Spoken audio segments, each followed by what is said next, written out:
All இன்றைக்கி நம்ம 3வது சனிக்கிழமை தாங்க கும்பிட்டோம். நாங்கள் எப்படி கும்பிடுவோம் பார்த்தீங்கன்னா, வெளியில் வந்து கற்பூரம் ஏற்றிட்டு தேங்காய் உடைச்சதுக்கப்புறமா வீட்டுக்குள்ளே 7 கற்பூரம் வச்சு 7 கற்பூரமே ஏற்றிட்டு, அதாவது 7 மலையானை வந்து வீட்டுக்குள்ளே கூட்டிகிட்டு வர மாதிரி, அப்புறம் நேராக பூஜை ரூமுக்குள்ளே போயிட்டு அங்கேயுமே கற்பூரம் ஏற்றி தேங்காய்லாம் உடச்சிட்டு கோவிந்தா போடுவோம்.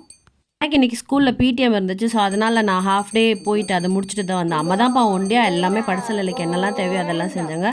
எனக்கே ஃபஸ்ட்டு கஷ்டமாக ஐயோ எப்படிரா அப்படின்னு சொல்லிட்டு வேறு வழியே இல்லைன்னு சொல்லிட்டு நான் போயிட்டு வந்தேன். எனக்கு லாஸ்ட் வீக்கெல்லாம் செம்ம கிரேவிங்ஸாக இருந்துச்சு இந்த வடை பாயசத்து மேலே.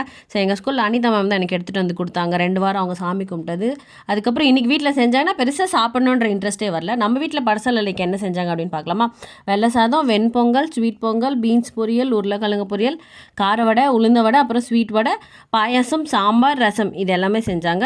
அது என்னமோ உப்பு காரம் இதெல்லாம் இருக்கான்னு பார்த்து சமைக்கிறப்ப கூட அவ்வளோ டேஸ்ட்டாக இருக்காது. ஆனால் சாமிக்கு செய்கிறப்ப அவ்வளோ டேஸ்ட்டாக இருக்கும். இந்த வீடியோ பிடிச்சிருந்தா லைக் பண்ணுங்கள், சேனலை சப்ஸ்கிரைப் பண்ணுங்கள்.